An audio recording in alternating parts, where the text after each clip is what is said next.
భారతదేశము Myanmar land exchange చేసుకోబోతుందా? Land swap అంటారు. అంటే భూభాగాల్ని ఇచ్చిపుచ్చుకోవడం. సాధారణంగా మనం ఊహించలేము, ఆలోచించలేము. ఒక స్వతంత్ర దేశం తన దేశ భూభాగాన్ని మరో దేశానికి ఇచ్చి ఆ దేశ భూభాగాన్ని తాను తీసుకోవడం. కానీ గ్లోబల్ డిప్లొమసీ తెలిసిన వారికి తెలిసి ఉంటుంది. ఇది ఆశ్చర్యమేమీ లేదు, అనూహ్యమైనది కూడా కాదు. 2015లో ఇండియా బంగ్లాదేశ్లు ఇలాగే ల్యాండ్ ఎక్స్చేంజ్ చేసుకున్నది. దానితో 41 ఇయర్స్ 41 ఏళ్ళుగా ఉన్నటువంటి భారత బంగ్లాదేశ్ల సరిహద్దు వివాదం ముగింపు పలికారు.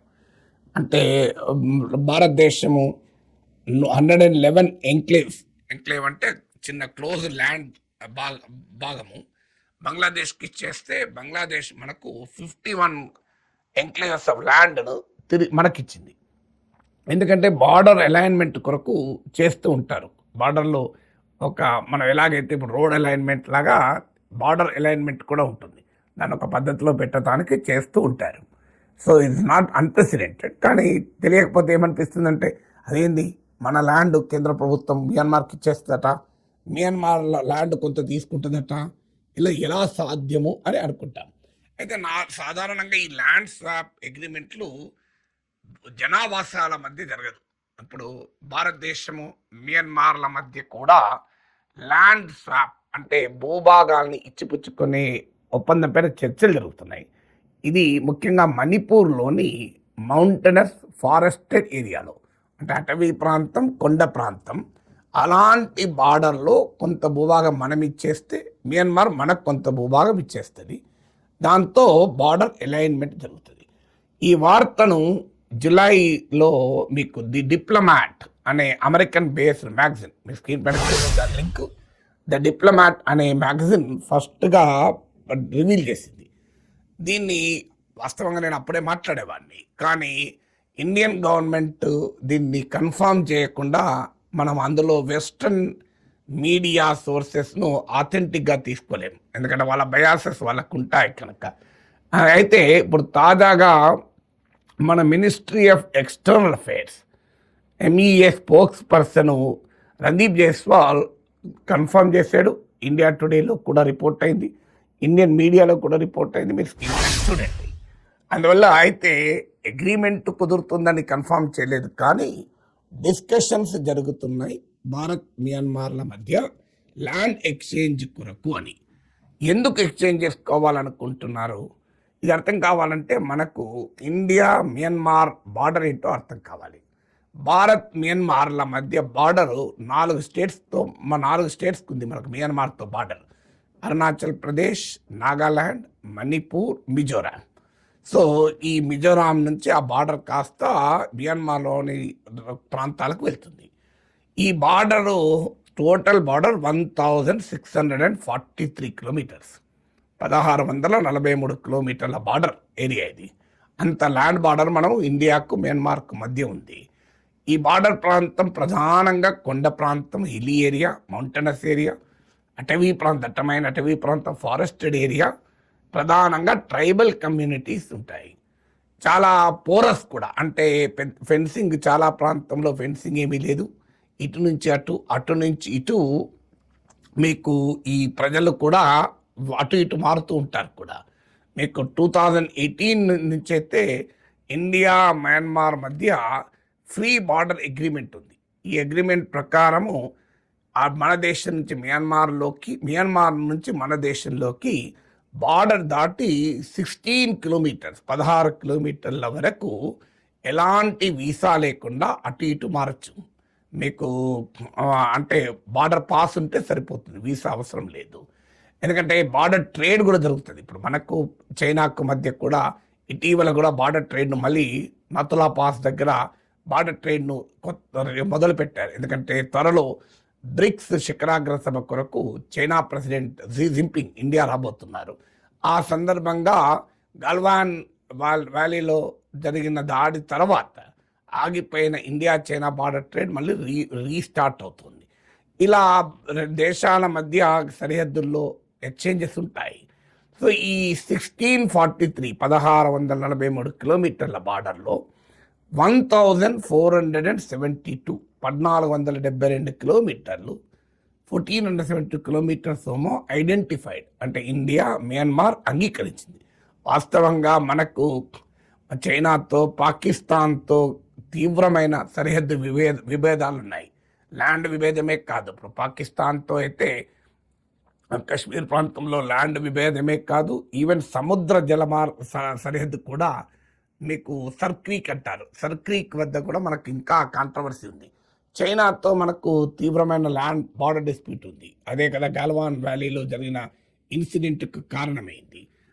మీకు చైనాతో లడక్ ప్రాంతంలోను, అలాగే ఉత్తరాఖండ్, అరుణాచల్ ప్రదేశ్, ఇలా సిక్కిం, ఇలా చాలా ప్రాంతాల్లో మనకు డిస్ప్యూటెడ్ ఏరియాస్ ఉన్నాయి. సో అందువల్ల అయితే మియన్మార్తో పెద్దగా మనకు సరిహద్దు వివాదం అయితే లేదు. కానీ రెండు దేశాల మధ్య 1643 కిలోమీటర్ బార్డర్లో 1472 కిలోమీటర్స్ మాత్రమే డిమార్కెట్ అయింది. అంటే క్లియర్గా డిమార్కెట్ అయి పిల్లర్స్ కూడా పెట్టేసుకున్నాం. కానీ ప్రధానంగా పిల్లర్ నెంబర్ 65 to 68 మధ్య మరో చోట, ముఖ్యంగా మణిపూర్ ప్రాంతంలో, అరుణాచల్ ప్రదేశ్ ప్రాంతంలో కొంత భాగం, మణిపూర్ ప్రాంతంలో కొంత భాగంలో ఇంకా బార్డర్ డిమార్కెట్ కాలేదు. అంటే స్పష్టంగా పేర్కొన్న రెండు దేశాలు ఎగ్రీ కాలే. ఒక 172 కిలోమీటర్స్ ఉంటుంది. సో ఈ బార్డర్ డిమార్కేషన్ కంప్లీట్ చేయడం కొరకు ఇండియా మియన్మార్ ఒక 1.4 కిలోమీటర్స్ ల్యాండ్ ఎక్స్చేంజ్ చేసుకోవటానికి చర్చలు మొదలుపెట్టాయి. సో దీని ద్వారా ఏమవుతుందంటే, ఇప్పుడు ఇండియా ప్లాన్ ఏంటంటే ఈ మియన్మార్ ఇండియా బార్డర్ మొత్తాన్ని ఫెన్సింగ్ చేయాలని. ఇప్పుడు already India Bangladesh border fencing చేస్తున్నాం. అలాగే ఇండియా మియన్మార్ బార్డర్ కంప్లీట్గా ఫెన్సింగ్ చేయాలని. లేకపోతే ఏమవుతుంది అంటే మీకు అటు నుంచి ఇటు ఇల్లీగల్ మైగ్రేషన్ ఉంటుంది, చట్టవిరుద్ధమైన వలసలు ఉంటాయి. ఇప్పుడు మీకు బెంగాల్, అస్సాంలో బంగ్లాదేశ్ నుంచి వచ్చిన ఇల్లీగల్ మైగ్రెంట్స్ ఒక పెద్ద ఛాలెంజ్. అక్కడ పెద్ద demographic challenge, social challenge, public services పైన ప్రెషరు, చాలా మేజర్ ఇష్యూస్గా బార్డర్ స్టేట్స్లో ఉంటుంది.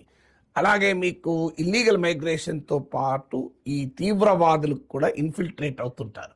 ఈ మధ్యకాలంలో నార్త్ ఈస్ట్లో తీవ్రవాదం తగ్గింది, కానీ అంతకుముందు వీరు మియన్మార్ నుంచి అలాగే బంగ్లాదేశ్ను ఉపయోగించుకొని అక్కడ శాంక్షరీస్ పెట్టుకొని ఇక్కడికి వస్తూ ఉంటారు. సో ఇల్లీగల్ మైగ్రేషన్తో పాటు ఈ ఇన్సర్జెన్స్, తీవ్రవాద శక్తులు, ఉగ్రవాద శక్తులు కూడా ఎంటర్ అయ్యేటువంటి ప్రమాదం ఉంటుంది. ఇదే కాకుండా స్మగ్లింగ్ యాక్టివిటీ కూడా ఉంటుంది. మన పంజాబ్లో చూస్తుంటాం, డ్రగ్స్ స్మగ్లింగ్ అవుతుంటుంది. డ్రోన్ల ద్వారా పాకిస్తాన్ వైపు నుంచి డ్రగ్స్ ఇండియాలోకి విడిచిపెడుతుంటారు డ్రోన్లతోనే బార్డర్లో. సో అలా మీకు బార్డర్ పోరస్గా ఉంటే ఈ ఛాలెంజెస్ అన్నీ ఉంటాయి. స్మగ్లింగ్ యాక్టివిటీ ఉండొచ్చు. మీరు గమనించే ఉంటారు, ఇలాన్ మస్క్ స్టార్లింక్ ఇండియా ఎలో చెయ్యక ముందు కూడా మీకు నార్త్ ఈస్ట్లో స్టార్లింక్ ఎక్విప్మెంట్ దొరికాయి. అంటే బహుశా అది మియన్మార్ నుంచి ఇటువైపుగా వచ్చి ఉండవచ్చని అంచనా. సో అందువల్ల ఇలా బార్డర్లో ఉండేటువంటి ఫెన్సింగ్ లేకపోతే ఇల్లీగల్ యాక్టివిటీస్కు, దేశ వ్యతిరేక యాక్టివిటీస్కు ఛాలెంజెస్ రావచ్చు. కొన్నిసార్లు అయితే అక్కడ సైన్యం మన దాకా చొరబడము, మనం దాన్ని రెసిస్ట్ చేయడము, ఘర్షణ. అప్పుడు చైనా గాల్వాన్ వ్యాలీలో జరిగిందదే. ఇండియా చైనా మధ్య బార్డర్ డిమార్కెట్ కాలేదు గనక మన ప్రాంతం అని మనం అంటాం, వాళ్ళ ప్రాంతం అని వాళ్ళు అంటారు. అడపాదడపా మనం పెట్రోలింగ్ చేసినప్పుడు వాళ్ళు ప్రతిఘటిస్తారు, వాళ్ళు పెట్రోలింగ్ చేసినప్పుడు మనము ప్రతిఘటిస్తాం. ఆ ప్రతిఘటించడం వల్ల కొన్ని సందర్భాలలో ఘర్షణకు కూడా కారణమవుతుంది. అలా 20 మంది ఇండియన్ సోల్జర్స్ చనిపోయిన ఘటన గాల్వాన్ వ్యాలీలో జరిగింది. అఫ్కోర్స్ చైనా వైపు కూడా చనిపోయారు, కానీ చైనా కన్ఫర్మ్ చేయలేదు, ఇండియా కన్ఫర్మ్ చేసింది. అందువల్ల అప్పుడు ఇండియా మియన్మార్ల మధ్య బార్డర్ను కంప్లీట్గా డిమార్కేట్ చేసి ఫెన్సింగ్ పెట్టుకోవటానికి ఇలా కాస్త అటు ఇటు తేలని సరిహద్దు ప్రాంతంలో అలైన్మెంట్ కొరకు, ల్యాండ్ ఎక్స్చేంజ్ కొరకు ఇండియా మియన్మార్ చర్చిస్తోంది అని ఇంతకుముందు చెప్పినట్టు 2000 గతంలో బంగ్లాదేశ్తో ఇలాంటి ఒప్పందం చేసుకున్నాం. అయితే మణిపూర్లో మేతీ యాక్షన్ కమిటీ తీవ్రంగా వ్యతిరేకిస్తోంది. మణిపూర్ భారతదేశంలో 1949లో మెర్జ్ అయింది. అప్పుడే కొంత భూభాగాన్ని కోల్పోయాము. ఇప్పుడు మరింతగా భూభాగాన్ని కోల్పోవటానికి సిద్ధంగా లేము. మణిపూర్ ఇంటెగ్రిటీ, టెరిటోరియల్ ఇంటెగ్రిటీ, ప్రాదేశిక సమగ్రత నాన్ నెగోషియబుల్ అంటూ మెయిటీస్ ఆర్గనైజేషన్స్ హెచ్చరించాయి ఇక్కడ కేంద్రాన్ని. చూడాలి, మయన్మార్తో అగ్రిమెంట్ కుదిరితే స్థానిక ప్రజానికాన్ని ఏ రకంగా ఒప్పిస్తారు అనేది చూడాల్సిన అవసరం ఉంది.